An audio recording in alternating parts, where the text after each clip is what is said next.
Okay, next up, we want the Lewis structures of the following in order to determine the valence electrons, bond pairs, lone pairs, sigma bond, pi bond, electron pair geometry, molecular shape, and whether it's polar or nonpolar. So let's begin with CS2. Our valence electrons are going to be 12 plus 4, so we expect 16. We can begin with single bonds and filling in everybody's octet. But this is going to lead us to 14, 16, 18 electrons, which is obviously over the number of valence electrons that we do have. We also happen to know that carbon is optimized to make 4 bonds, sulfur is optimized to make 2. We can make both of this happen at the same time if we have double bonds at both spots here. And so that will leave us with that configuration, leaving us with 2, 4, 6, 8, 10, 12, 14, 16. Our valence electrons are now all taken care of. Everybody's octet is filled. And so now let's double check our formal charge. On our carbon, we'll have 4 minus 4, which is 0. And on our sulfur, we would have 6 minus 6, which is 0. We already knew that this would be the case because, as I said, the optimized number of bonds is the number of bonds that would lead to it having a formal charge of 0.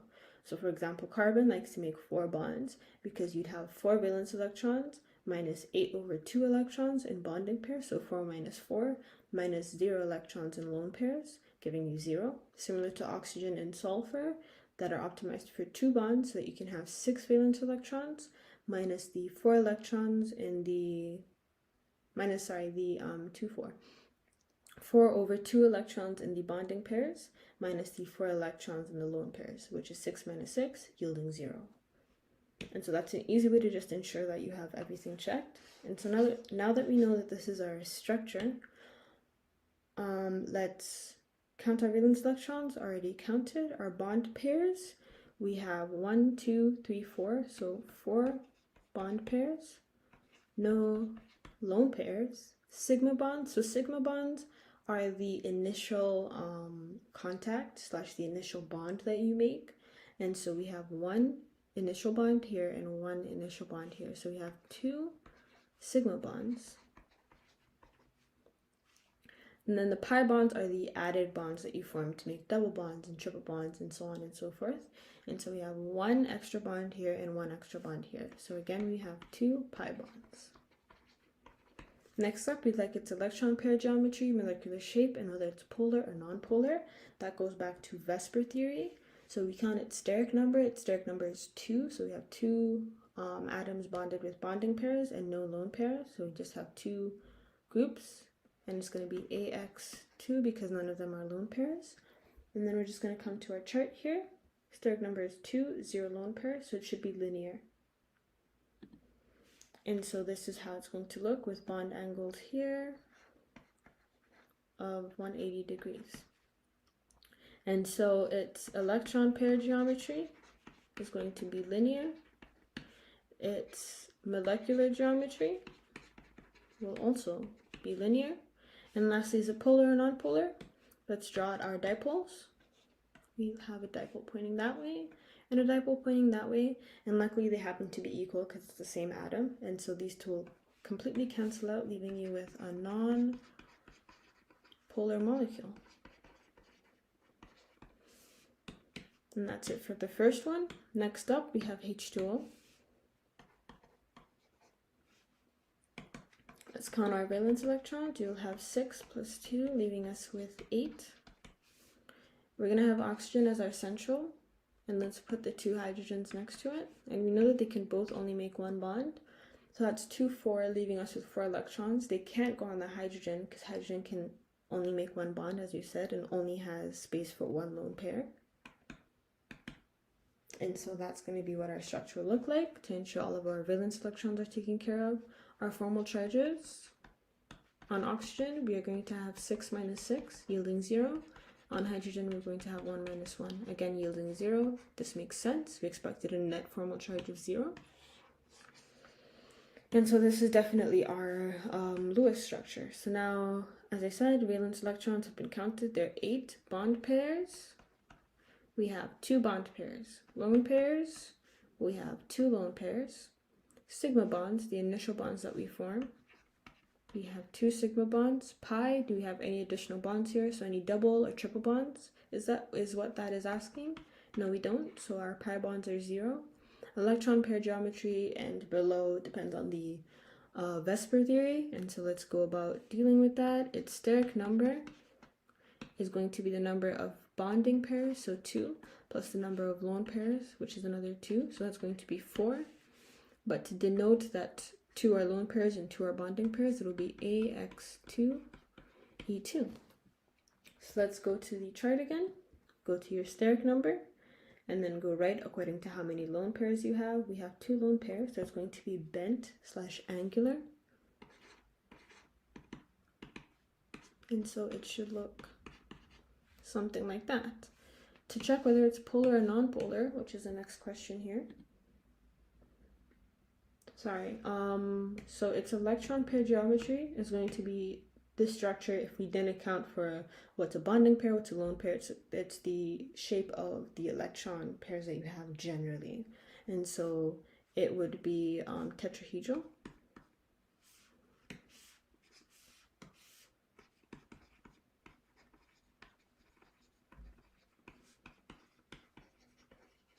And its molecular geometry now depends on which ones are bonding pairs and which ones are not. And so that's what we got as our answer here, the fact that it was bent. And so a great way to remember this is E comes before M in the alphabet. So E is when you first hit this row, and you know that it's tetrahedral, and then you do the M part because it comes following. So that's after you go down to the 2 lone pairs and account for what's a lone pair and what's a bonding pair. Okay, and now we want to determine if it's polar or non-polar. So the oxygen would have 2 dipoles pointing towards the lone electrons, and then the hydrogen's 2 dipoles would be pointing towards the oxygen because that's more electronegative. We can see here that none of these are going to cancel. There's a lack of symmetry in the groups around the oxygen, and there's also a lack of symmetry in terms of how the magnitudes of the dipoles are going to cancel. And so this will obviously be a non-zero net dipole moment.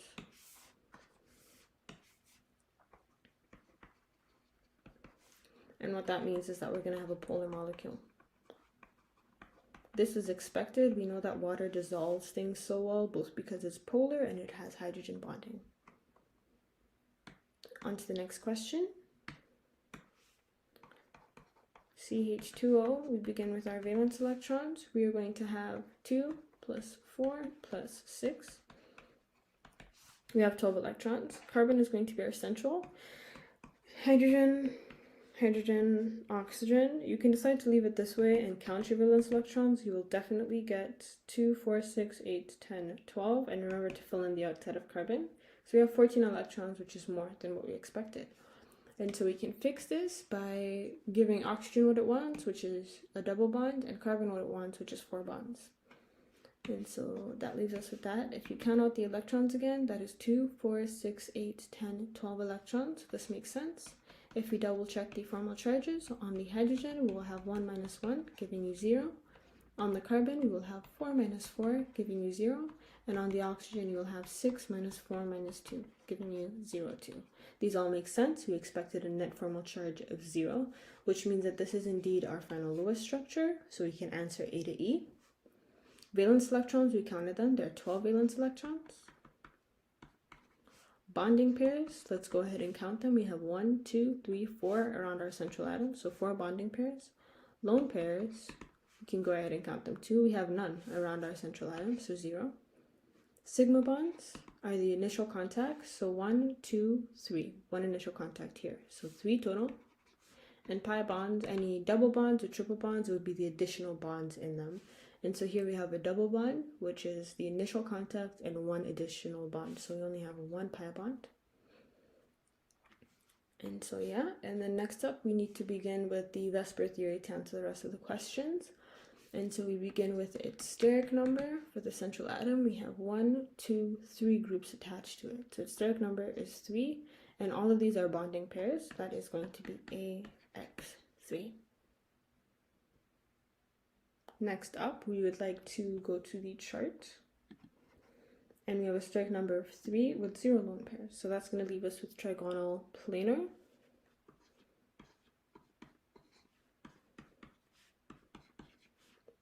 Leaving us with that. So now to determine whether it is polar or non-polar, we begin with our dipoles. Oxygen is more electronegative, carbon is more electronegative, carbon is more electronegative. These two angular components would cancel out, leaving you with 2 vectors pointing upwards. That will obviously be non-zero. And so this compound is going to be a polar molecule.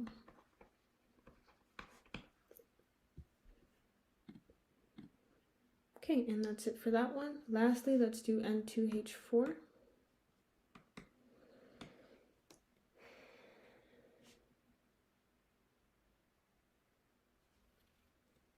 Just one moment.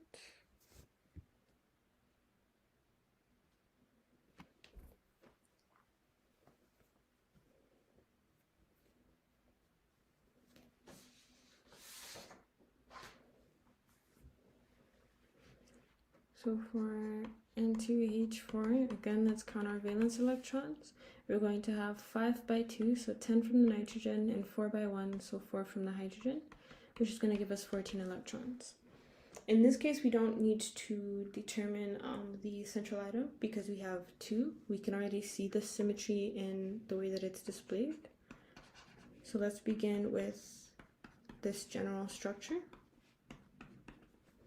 Okay, and then fill in any octets that require it to be filled in. And then let's double check on our electrons, 2, 4, 6, 8, 10, 12, 14. So all of the valence electrons check out. Let's double check on our formal charges. On each of the hydrogens, we're going to have 1 minus 1, 0. On the nitrogen, we should expect a 0 too, because the total net charge is 0. So it is 5 minus 3 minus 2. And that is also 0. So our formal charges make sense, and our valence electrons make sense, and so this is going to be our final structure. Now we can count the valence electrons. As I said, they're 14. Bond pairs, let's count around 1 nitrogen. So we have 1, 2, 3, so 3 bonding pairs. And lone pairs, we have 1 lone pair. Sigma bonds are the initial contacts. All of them are initial contacts. So around each nitrogen, we have 1, 2, 3 sigma bonds, and pi bonds, we have none. And now let's go into the Vesper theory. Vesper theory would depend on the steric number on each of the nitrogens. And so the steric number on both of them is equal to the bonding pairs plus the lone pairs. So it's going to be 4. And then the notation would be AX3E. Okay, so to determine the structure, we come down here. Steric number of 4 with 1 lone pair. So each of the 2 nitrogens would be trigonal pyramidal. And so that's a little, if we draw this like this, with the one above,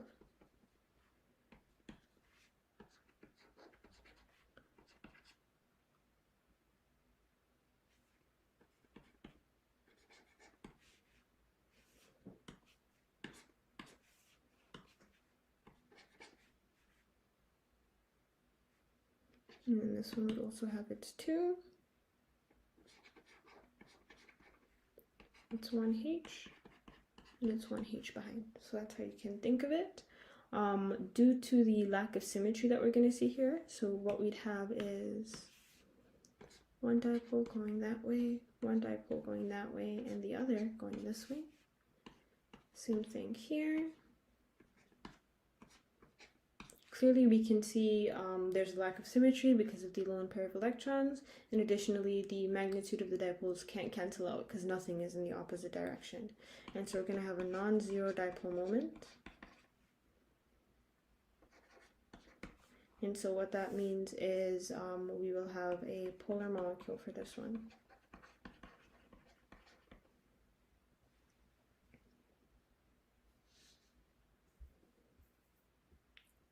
So yeah, and it's electron pair geometry. As I said, is the initial one that you bump into. So it's just when the steric number is 4. And so that is tetrahedral. And the molecular geometry is going to now account for the fact that 1 is a lone pair and 3 are bonding pairs on both of them. And so it will be trigonal, pyramidal, as I had said earlier. And that's it for this question.